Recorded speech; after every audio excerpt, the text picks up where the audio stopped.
forged on the gridiron in September.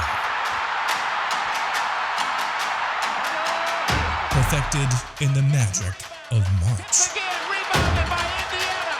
The game is over. For the fans who love the crunch of the pads, prefer a dunk, Oh, he just shook the gravity. and expect nothing but the best.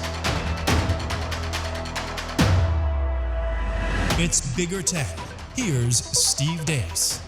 Greetings and welcome to another episode of Bigger Ten. I'm Steve Dace alongside my co-host and never partner, the one and only Aaron McIntyre. It's been a minute since we've been with you. There have been so much breaking news happening with Michigan that our attention's been devoted to Michigan podcast. But nevertheless, Aaron, we are back here again to take a holistic, broader view at where things stand in Big Ten news-related items. How are you? Doing very well. I meant to look this up, but I think we're just, we're just about 6 months away from college football season again. February. We're about 6 months away from about 5 months away from the release of and the return of EA Sports NCAA football. And I'm guessing right around there are going to be Big Ten Media Days as well, because the season starts earlier this year because of the way the calendar works itself out. We have the 5 Saturdays in September. So I believe it's the 24th. That's week 0. That is week 0. I mean, so the whole season starts for everybody the next week of the 31st, and the season doesn't end until we have a late Thanksgiving too. So next year is going to be a bit of a marathon. Lots of programs, including in the Big Ten, getting 2 bye weeks. Yep. But brother, we're not even in March Madness yet, man. You got a Super Bowl this weekend. Slow your roll, brother. Yeah, well, man, I thought last year it couldn't get any better with the Chiefs winning the Super Bowl and then the Chiefs hosting the draft as well. It's like a 2 month, almost 2 months of festivities.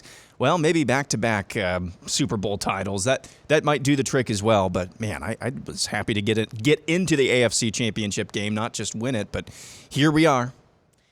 This close to seeing my Lions get to a Super Bowl and then turn around and host the draft. Oh, that's because right. We host the draft this year. Yeah. I'll tell you what, though, the way this worked out, I'm sorry, but the way this worked out was actually the best of both worlds for me, or kind of the best possible scenario, because my team got to go to the Super Bowl, and we didn't have to play your team, and simultaneously on top of that, you don't get to whine and complain about the Lions being cursed by not having won a playoff game in my lifetime, something like that. Yeah. So sorry that it came at your expense. I don't have to sweat out having to walk in here the Monday after the Super Bowl in case the Lions, beat the Chiefs, the way the season began. So I'm sorry it came at your team's expense, but kind of worked out well for me. I'm happy it all worked out for you. Yeah. And I think I speak for America when I say that. Yeah. I think we are all extremely happy that it worked out for you. I'm sure. Yep, I'm sure. All right. You ready to go? Let's go. Let's talk some topics. Here's the Big 5 on Bigger 10, and none bigger, Aaron, than, as you have inscribed there, the one ring to rule them all. Are we seeing Isengard and Mordor? Each side can determine which of those two it represents, okay? Maybe you prefer to go that the fires of Rohan have been lit and Gondor calls for aid, okay? Whichever you prefer, okay? But it appears we have reached the non-aggression pact.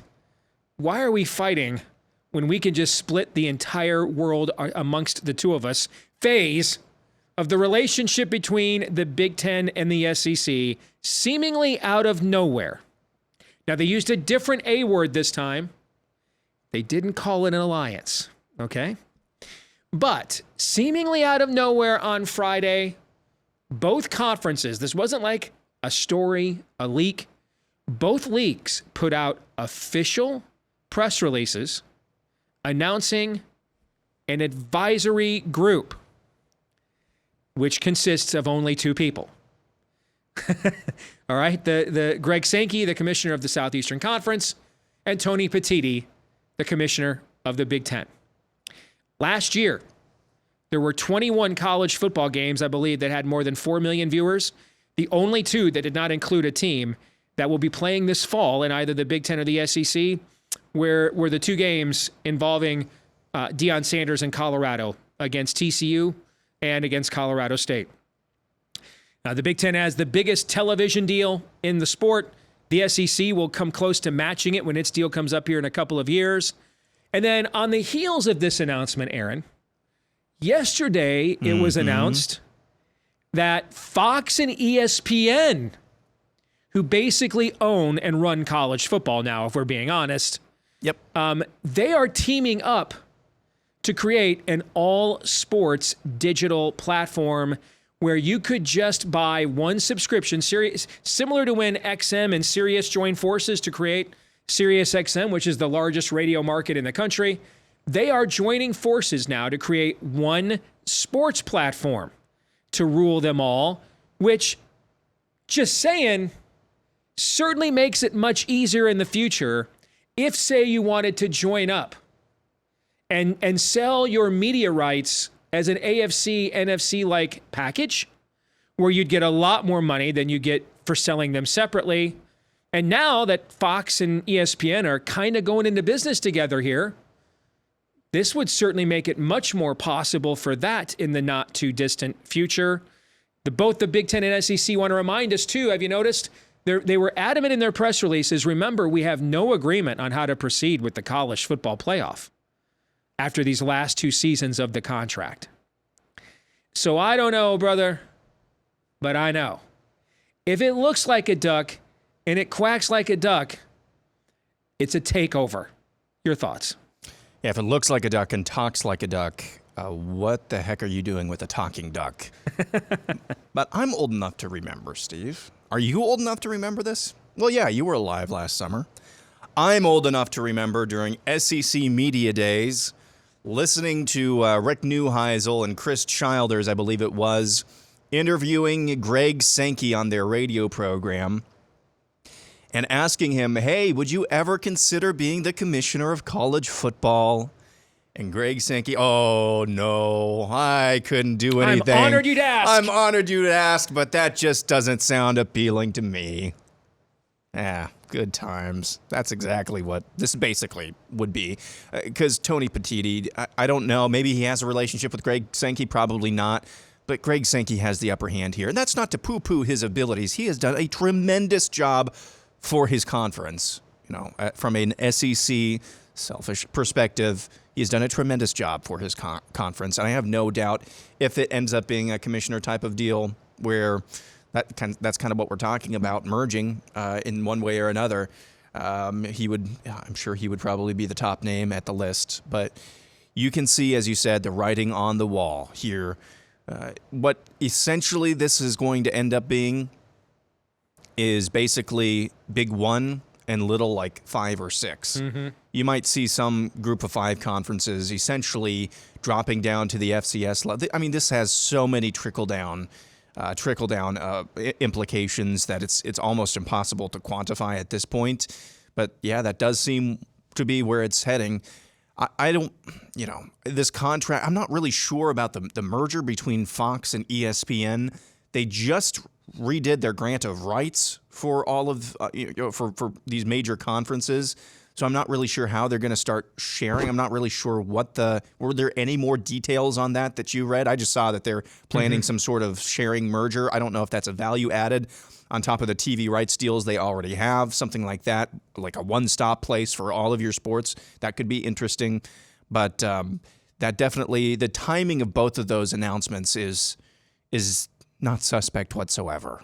And we've stipulated about this ad nauseum on this program and other programs that this was eventually where college football was going to be headed. I'm not sure how many problems this fixes for the average fan of college football, but it fixes a few problems for the top brass of college football, that's for sure. Right now, looking at the TV ratings, the average fan thinks there aren't any problems at all. Yeah. I mean, we had the greatest viewership for a college football season ever this past season. There's another development here that has occurred in the last few days as well. Tennessee and the states of Tennessee and Virginia filing the antitrust lawsuit against the NCAA for threatening to enforce NIL guidelines. There's not even actually NIL rules per se. There's just guidelines, and now the NCAA is attempting to enforce them. Well, a judge ruled just yesterday that based on the initial findings, he's pretty confident that the plaintiffs, in this case Tennessee and the states of Tennessee and Virginia, would win their antitrust lawsuit against the NCAA that it is operating in violation of the Sherman Act, which is the Antitrust Act going back to the 19th century. And that's what the NCAA has been asking Congress and everything for many years now, is an antitrust exemption, because without one, it's running into how do you justify limiting the wages and movement of people that you're not treating as employees, and yet you're profiting off of them as if they are. That's really been the argument that the NCAA has been trying to push back on. And if you go back to the case a few years ago where you had the 9-0 ruling from the Supreme Court, and Brett Kavanaugh basically said, writing for the majority, don't ever come back here again attempting to defend this. This isn't the way commerce proceeds in America. You had earlier this year, Charlie Baker, who the former governor of Massachusetts, who was brought in basically to use his political ties to try to save the NCAA, offering a proposal that it's a minimum $30,000 per athlete ante for like a new subdivision of teams that can compete at that level of player compensation when it comes to the college football playoff. And they would have kind of a break off of their own subdivision, but still be able to compete with those. It looks as if now the commissioners of the two power leagues remaining. And when we say power leagues, what do we mean? Well, based on this new TV deal, every Big Ten team is going to recoup upwards of about $100 million this year. It's just nuts. I mean, the Big 12 is going to recoup about $40 million this year, but that number is going to drop without Oklahoma and Texas. They're going to probably drop into the high 20s, low 30s. The ACC has a deal that it's locked into till 2036.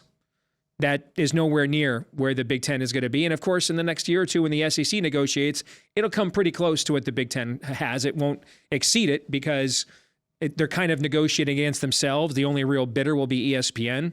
And they don't have the critical mass of major markets now that the Big Ten does. I mean, the Big Ten could run college football games here. And if you stop and think about it, the Big Ten could run college football games from noon Eastern until 2 a.m. Eastern. Yep. Every Saturday with these various windows. They will. Okay, and they will. I think they including will. some Thursday and Friday games too. Yep. You have Tony Petitti. By the way, what was he doing before he became commissioner of our league? He worked in television sports. He was involved in television sports, so he sees the vision that our former commissioner had when he kind of modeled it after the NFL with multiple networks and multiple windows. Again, you can just see now all of these things are aligning. This is like a harmonic convergence here, a tectonic shift, a planetary alignment. You can see a massive disruption and radical paradigm shift is coming, and it's coming fast. All right. I think a lot of this they're going to try to put into place before the next college football playoff starts in 2026. Because if you're these networks and you're going to want to compete for the rights to that, you need to know, hey, what are the rules? Like, no one even knows the rule. Look at all the coaches we're losing right now to the NFL. Not just head coaches, assistant coaches, because there's no freaking rules. And so I think you're watching here these two commissioners stepping in and saying, into the void and saying, we'll take it from here, kids. Yeah, so the problem the overarching problem that we have right now, in my opinion, my estimation, is not necessarily the paying players thing. It's not necessarily the Wild West of NIL. It goes much deeper and granular than that, and we could talk about that on another show. But I think what we're going to watch here, and by the way, I'll throw this in there as well. Going back to the Virginia-Tennessee lawsuit and basically the court proceedings telegraphing that, hey, NCAA, you're going to lose here. What do you think the NCAA's final meal request is going to be? Is that going to be a cheeseburger? They're going to order Chinese because are they going to choose lethal injection, electric chair? Because they are dead man walking right now. Dead man walking. And the writing's on the wall. And honestly, it's probably more of a self-inflicted gunshot wound because they did this to themselves. But we've been there before. We're trying to make chicken salad out of chicken poop right now. That's basically what we're trying to do. Now, when I say that, I mean the system that I think we had before, it was imperfect. And when I say before, I mean before the Wild West of the NIL. I think that's probably the biggest problem here. It's not the deep problem, but it's probably the biggest problem, where that's the reason why coaches are having a hard time being retained, trying to jump ship like Chip Kelly to the NFL. that's kind of the biggest issue, I think, overall with the ecosystem of college football.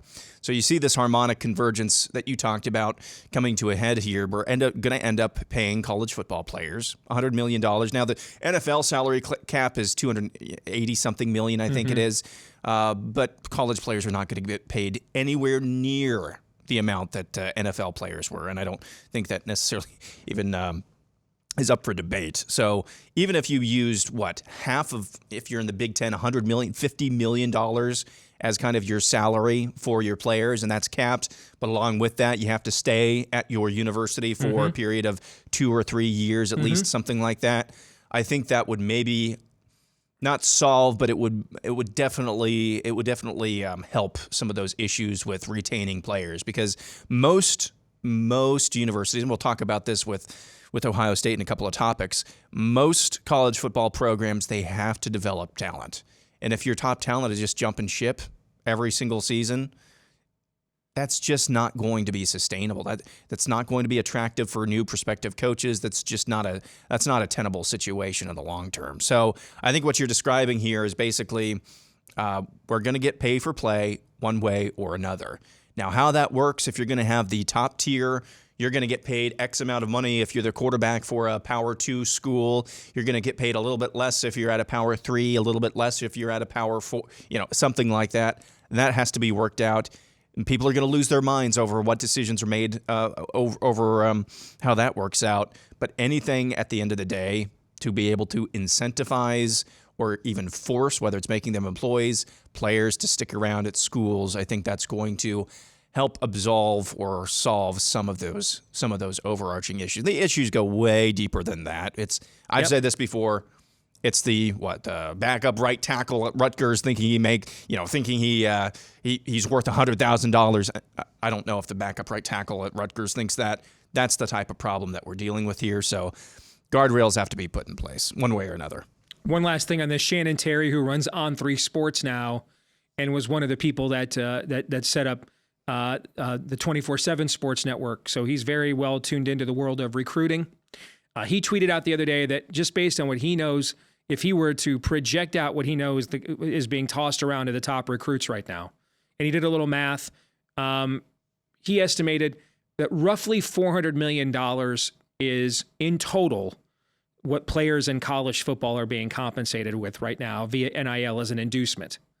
So that was his estimate for the entirety of college football. If you were the czar, would you do away with NIL if you started paying players? Yes, the NIL would be gone. Yeah, you just have your own endorsement deals, and those things would have to probably go through a clearinghouse to make sure they're not being an ancillary thing. Like they do this in the pros. Like you can't have an NFL owner win a bidding contest for a player in free agency because you lined up endorsements. Yeah, because one of his subsidiaries is also throwing in another $20 million outside the salary cap to have you do endorsements. You see what I'm saying? Yeah. So you can't do that part of that process. And my guess that will happen here. We are going to get to what you're talking about, and it's going to happen, I think, a lot sooner than people think. I mean, I think it'll be here when the 2026 season arrives with the new playoff, and I think these sorts of NIL deals and collectives will all be banned, I think. But if you're talking about $400 million for the entirety of college football, that's 130 schools. I mean, you're right. That's about 2/3 of the salary cap for one NFL team, right? So just to kind of put that into perspective. Now, how many schools have that kind of money? Not many, but the schools in the Big Ten and the SEC do. That's for sure. All right, let's move on. Let's talk about last year's three-time now defending Big Ten champion Michigan. It's been a little more than a week since Sharon Moore was hired to replace Jim Harbaugh, and there was all kinds of talk about this is the continuity hire.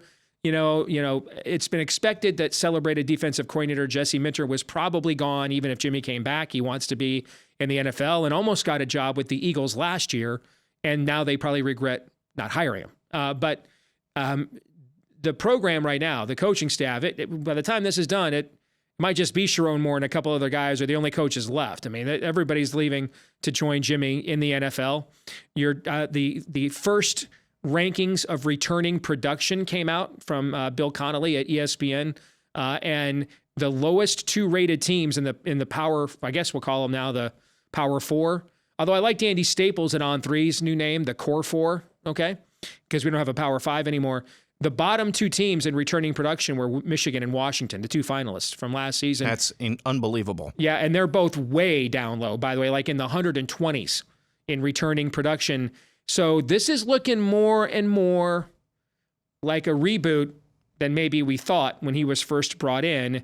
Knowing that now, and of course you look at the amount of players that Washington and Alabama lost in the portal. Now, those moves were made in the interim period before the semester started, right? I mean, Jimmy left well into the start of the new semester, so it would not have been easy to get into the portal and to transfer your credits to another school.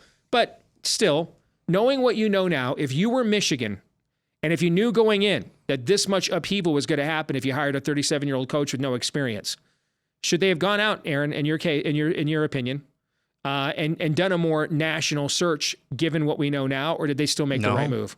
No, their NIL, according to you, is still screwed up. I think you're going to be running into the same exact issues that you're running into right now. So until you get that fixed, especially at a place like Michigan, I don't think it really matters much. Now, I'm sure if you were able to get a Kalen DeBoer or something like that, that would have been interesting to hire the the coach that just lost to y'all.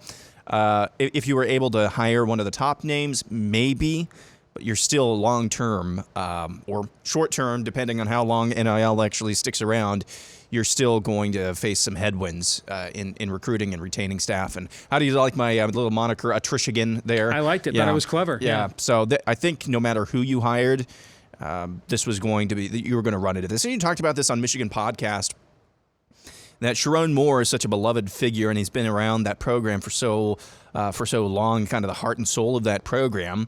I think the added benefit that you have with him that you wouldn't have had with even a Kalen DeBoer or some other top name that was available on the market is that everybody's kind of pulling in the same direction, or at least should be pulling in the same direction for a guy like that. So that's the added bonus. That's kind of an intangible thing that you just can't count on getting elsewhere. Looking elsewhere, the team that Michigan replaced as king of the hill in the Big Ten that is trying to get back to the top of the mountain is Ohio State. Reports have come out since we last were doing Bigger Ten that the Buckeyes may have spent upwards of $13 million upgrading this year's roster via the transfer portal and also its recruiting class. And obviously they cleaned up in the transfer portal. Now they've got a pretty deep quarterback room. None of them have played a meaningful snap, really, for the Buckeyes.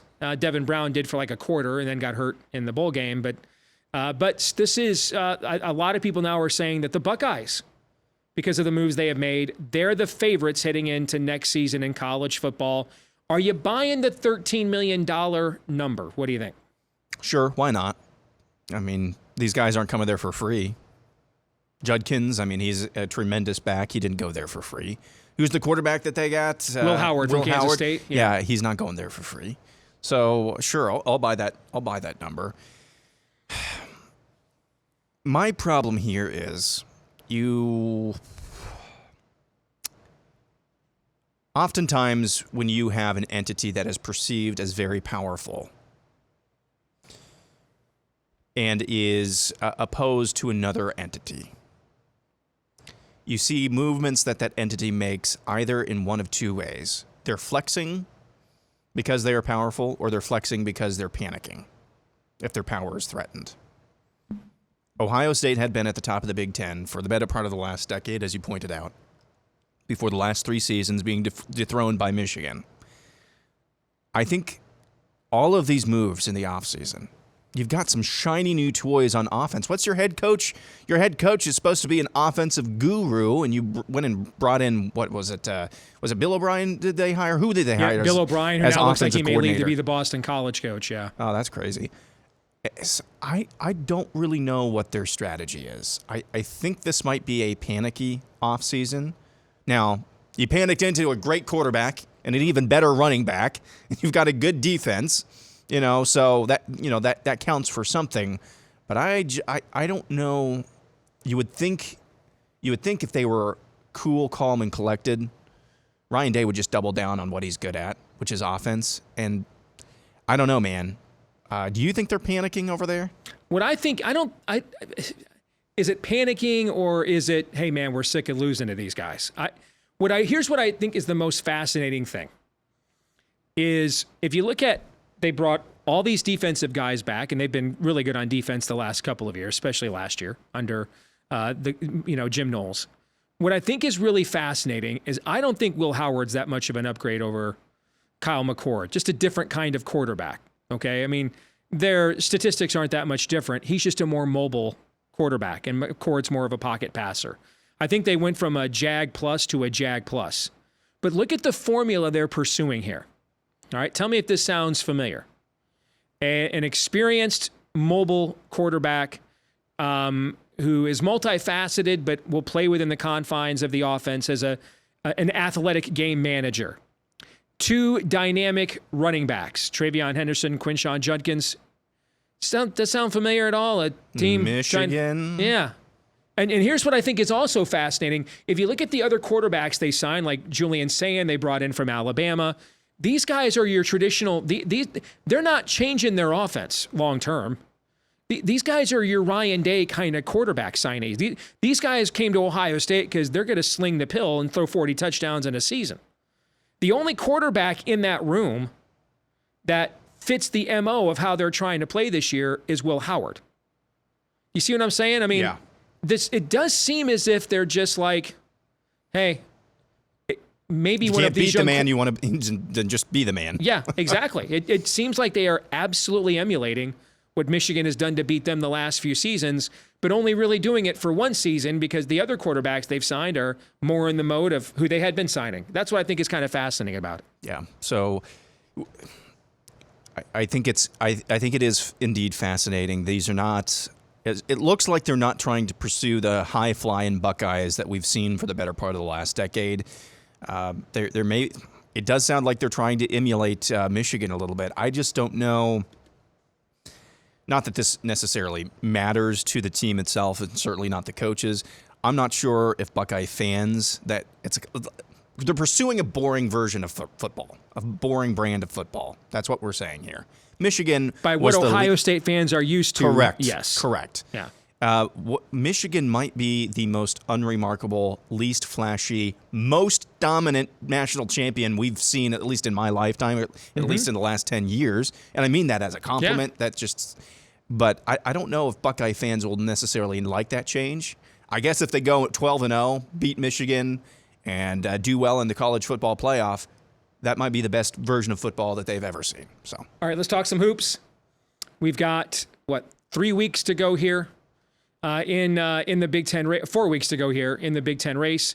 It's really a 3-team race right now. You have preseason favorite Purdue coming into this week, holding a 1.5-game lead over Wisconsin and Illinois, and those teams were ranked highly by most people going into the year, with Purdue the consensus top team in the league. And Purdue's NCAA tournament resume is incredible. They might end up being the number 1 overall seed in the tournament. But look at this other thing, Aaron, with 4 weeks to go. Ohio State and Michigan could finish as the bottom 2 teams in the league in men's basketball for the first time ever. That's never happened before. Thoughts? Yeah. I don't think the Altman experiment is working out at Ohio State. I think both those coaches are getting canned. I think Chris Holtman and Juwan Howard are both getting canned. It's certainly not working out. The Howard experiment is not working out at Michigan. So, what do you do? Basketball, switching switching gears from football to basketball. It's obviously a completely different animal. But this year, I don't know. Do you give Altman another year at Ohio State? I don't think you do, and that we'll cover that in a little bit. I don't think you do with Juwan Howard, but no. Those programs have got to change. Typically, in years that the Big Ten has been really, really competitive, top to bottom, you'll have 3, 4, 5 teams who can all beat each other on any given night, and hats off to Purdue and Nebraska and Northwestern. They proved, they can knock off anybody, including Purdue, on any given night as well. But What I'm trying to say is Big Ten basketball needs programs like Michigan and Ohio State to reliably be a contender, not just in the league, but in the NCAA tournament, and that is far from true this year. And you look at the broader Big Ten standings. I'm counting 1, 2, 3, 4, 5, 6, 7, 8 teams with a record of between 6-5 and 5-7. 8 of the 14 teams are just mediocre or slightly above mediocre. Get used to that with more depth coming into the league next year. Yep. Yeah. All right. One last note. Let's talk women's basketball. Saw this graphic on Caitlyn Clark. If you look at her January averages for the University of Iowa, 34.4 points per game, 8 assists, 6.5 rebounds, 5.9 three-pointers made per game. Among every NBA, WNBA, and Division I player in the last 25 years, if you took their best career month in each stat and put them together, there is only one player, male or female, that can match what Caitlyn Clark has done in the month of January, and it's Steph Curry, who is arguably the best player in the NBA other than LeBron James in the post-Jordan era. Yep. So that analog has been made before. Yeah. And I think it's appropriate. I do too. Their games are virtually identical. Yep. And you look at what Steph Curry did for the NBA with that game. You know, you see that's being emulated amongst younger players. Right or wrong, I don't know. People have opinions about that. That same thing is going to happen with Caitlyn Clark. So I got a lot better chance of learning how to shoot three-pointers at 40 feet than dunking a basketball. That's most people, frankly. Yep, yeah, exactly. So where does she rank, do you think, amongst all-time Big Ten athletes? Both men and women? Both men and women and Olympic sports, She including has to the money be- sports. She has Top to 10 be all time? Top 10. I don't think we'd go top 5, but you could make. I don't think she'd be any higher than like 7. But yeah, definitely a top 10 athlete. That would be an interesting offseason power rating to put together the biggest Big Ten or the best Big Ten athletes of all time. Because then we're gonna have UCLA, USC, Oregon, We're going to Washington. incorporate them now. Actually, if we incorporate them, think of how many great Olympians those UCLA and USC have had. Maybe she's not even in the top 10 if we start looking at that, including those schools. But she certainly is the closest thing to, I don't know, right now, her comments aren't very kind, but when you're talking about the greatest women's players of all time, you're talking about Cheryl Miller, What is Cheryl it about Swoops. What's the name of the? There's some analyst on the Big Ten, women's basketball analyst on the Big Ten Network that just hates Caitlyn Clark's guts. Cheryl, Miller? Did you say? Cheryl Swoops. Swoops, maybe? I'm sorry. Yeah. She. I think it was her that was making some comments critical. What is it about Caitlyn Clark that draws like this visceral ire of certain people? Or is that for a different show? The answer's for a different show. If you know what I'm saying. Yeah. All right, we'll come back and play Would You Rather here in a moment.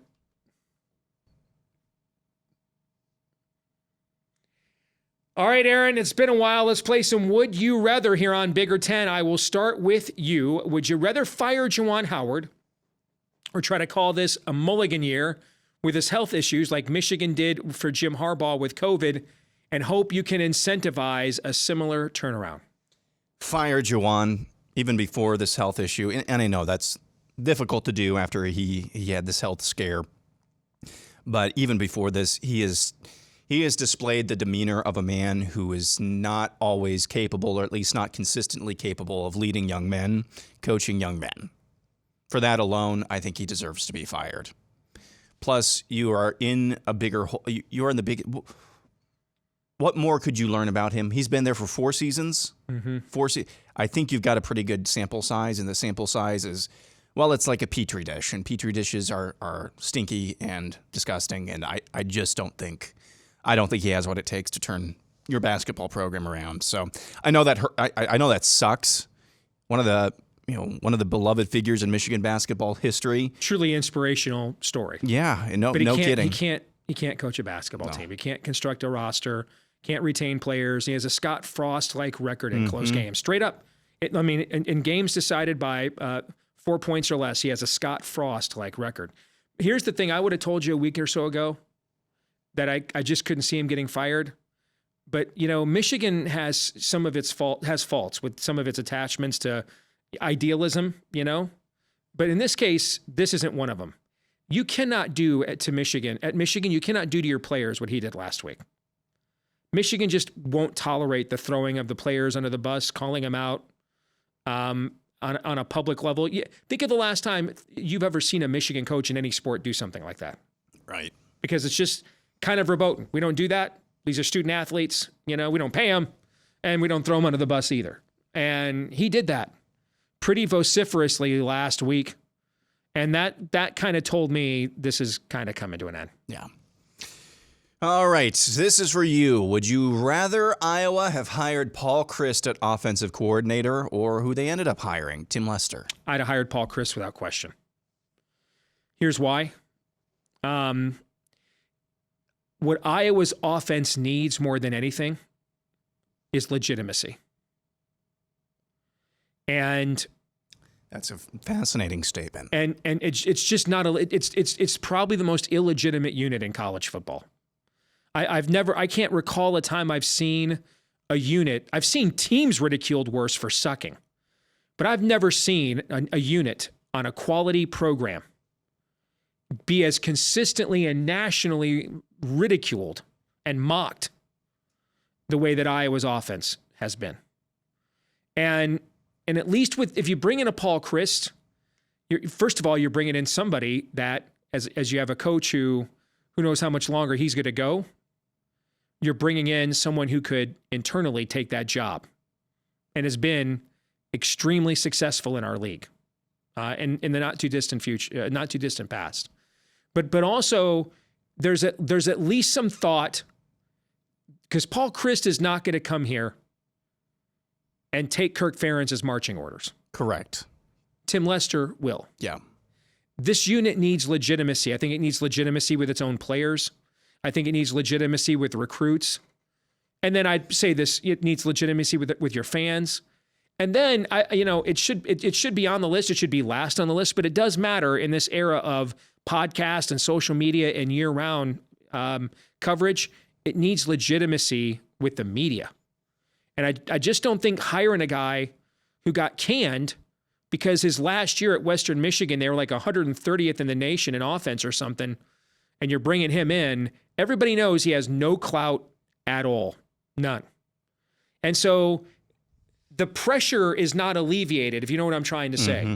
It's just the guy's name might as well be Tim Ferentz. Yeah. Brian Ferentz isn't there, but all the pressure and scorn and ridicule on that unit is still brought to bear. You bring in a guy who's been highly successful, has won New Year's Six bowl games, coached his own teams to Big Ten championships, and that at least there's a thought that this is an independent entity, even if once we get to the year, it looks like most of the time. But all that tension and stuff, you wait 80 some odd days to hire a coordinator and you come back with this. To me, it's a no-brainer to hire Paul Chryst instead, for sure. I think Chryst, with the cachet that he brings to the table, would have indeed, as you alluded to, stood up to Ferentz when needed. He coaches a similar style offense with a few tweaks and has proven he's known how to do it successfully, not always resulting in a win, but successfully, competently at the highest level. And legitimacy, I've been kicking around this word, and it sounds crazy to say, but Iowa's culture on the offensive unit is terrible. The overall team culture is maybe the best in the country, one of the best in the country. You'd nary hear any complaints, any hint of a complaint about Spencer Petras from any one of his teammates. Same goes for Deacon Hill last year. The culture of the defense is tremendous. The culture of the offense is terrible. And what I mean by that is this. You have a bad game. You have 2 bad games in a row, 3 bad games in a row. Mm-hmm. It's a self-fulfilling prophecy. Yep. You go back, everybody in the media, Iowa's offense is terrible. You look down at your jersey, it starts kind of going south in the next game. Oh, but this is who we are. We are terrible. It's a self-fulfilling. Something has to change on that side of the ball. And I don't know how to. I mean, his best years as Western Michigan's head coach offensively were in the immediate aftermath of PJ Fleck's insane run. So this does not excite me. Paul Chryst would have excited me, even though I knew we were going to get a very similar offense. I just thought that there would be some competency there. But this, and I knew most hires probably wouldn't excite me or Iowa fans. So here we are again. Hey, one more thing on this, by the way, real quick. Just to follow up on what you just said, that unit lacks agency in your own program. So if things start off slow again this year, Tim Lester has no cachet at all. Inside the locker room, with assistant coaches, Paul Chryst is a name they would know. Well, some of them played against him. Exactly. So let's say you lose, let's say Iowa State. Iowa State, by the way, is top 5 in the country in returning production, according to ESPN, Bill Connolly. Let's say you play another, classic defensive struggle with them and lose at home, like 17-14 or something like that. All right. Afterwards, if Paul Chryst says to the media or Paul Chryst says to the other coaches and players in your own program, hey, this thing's coming around. We just need a couple more weeks. We're learning. He has cachet to do that. Tim Lester does not. No. He won't be given any level of mercy, I guess is what I'm trying to say. Yeah. So. Only 6 more months till football season. All right, Aaron, would you rather keep coaching into your 70s or after finishing 4th or lower in the Big Ten for a 4th consecutive season decide to hang up your sneakers if you're Tom Izzo, who's only made it out of the first weekend of the NCAA tournament twice in the last decade, too? Tom Izzo is an institution. Sure. If you keep making the NCAA tournament consistently, even if you're not making it out of the first weekend, which was the expectation for Michigan State for a number of years, as long as you're making it to the tourney, you've got a chance. And because of the fact that he's an institution, I'd say you let him coach as long as he wants to, provided he's going to the NCAA tournament. That would be my answer. Okay. Finally, for you, would you rather see EA's new college football game keep as many of the old mechanics of I think it was NCAA 14, keep as many of those mechanics of the game as possible, or just copy and paste the mechanics from Madden? Well, here's the thing, man. I've played both of those games a lot in recent years because I've kept my NCAA 14 and just updated the rosters. And then after I play out the season on NCAA 14, I just start playing with Madden. So I know there's a lot of strong feelings about this. My buddy Jeff makes fun of me for this. He doesn't get my take on this at all. But since I cannot get the hang of Madden, and I haven't been able to for a long time. My guess is you're going to see a lot of things look like Madden because it's the same company and it's already, ready and formatted for a PlayStation 5 experience. Okay. So my guess is you're going to get gameplay like Madden with presentation and atmospherics very much like the game used to be, but way updated, like team specific chants and graphics and things of that nature. Okay. That's my guess. But I'm okay either way because every fall I play both games anyway. So I'm used to the gameplay of both of them still. Yeah, there was a FOIA request that I can't remember the name of the journalist who did this, the sports journalist who did this, so apologies. But it was several months ago, a FOIA request he sent to a number of schools across the country who are going to be in this game. And this FOIA request basically was a dragnet for anything that they provided to EA as far as media assets. Mm-hmm. And man alive, Electronic Arts got super specific. What do you do after 4th downs? What do you play after 4th downs? Is there a recording you can use of a specific chant to your school? Just really down to the minute details. And I'm going to be wishing I had a PS5. Unless they go, they might release it for PS4 later on. That would be cool. But I'm going to be wishing I had a PS5 by then. All right, when we come back, we're going to wrap things up here in a moment. This week's Twitter poll results, we asked you with 6 weeks to go until Selection Sunday, how many Big Ten teams do you project to make the NCAA tournament? 5 was the magic number, selected by 46% of you.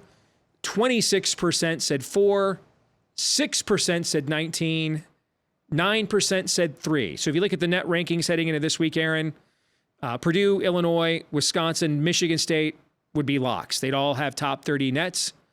After that, though, no one else is in the top 50. Northwestern is, despite having like 5 quad 1 wins, is only like 59th in the net. Now, I still think Northwestern with those quad 1 wins would probably get in. And so that would be 5 teams. If you're looking for a 6th, Nebraska, similar. They have a few quad 1 wins, but they're also well into the 50s in the net. So maybe still have a little bit more work to do. So I do think it's possible we could get to 6. More likely 5. What do you think? Yep, there's going to be another one outside of those top 4 that you talked about. There's going to be another one that pops up in there, and that's a disappointing season for the Big Ten, is it not? You would expect the Big Ten to be 7, 8, teams, yes, 7, 8, 9 teams, and especially more with the expansion next season. So kind of a down year, but I think 5 is probably the number that's good to settle on. That brings us to our feedback of the week. We talked at the top of the show about the looming merger of the two towers, the takeover. Matt Michael says, Batman and the Joker have decided to team up. If I'm the ACC, I'm sweating bullets right now. Yeah, the ACC's got problems on multiple fronts. The court cases with Florida State and this team up. I mean, is the most cold. We talked at the time about how cold-blooded it was that Greg Sankey was working with the commissioner of the Big 12. To expand the playoff at the same time he's plotting to rob him of his 2 top brands. What is more cold-blooded? What the SEC did to the Big 12 or what our former commissioner did, forming the alliance with the Pac-12 and the ACC, which just gave him enough time to hold off the SEC so that he could then pilfer UCLA and USC from the Pac-12 and basically end that conference?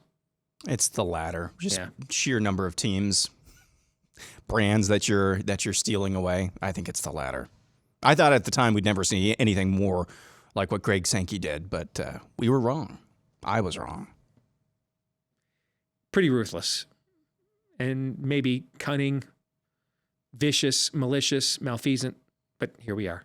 All right, that'll do it for this week's episode of Bigger 10. Don't forget to like, rate, subscribe, share, 5-star review, follow, whether you're watching here on YouTube or listening on iTunes. Help us to find more Big Ten fans just like you by keeping up with those metrics, please. Keep boosting our profile so that we can keep bringing you outstanding content. Don't forget to follow us in between episodes on X at Bigger10. At Bigger10 is where you can find us there. Until the next time, you'll find us here on Bigger 10.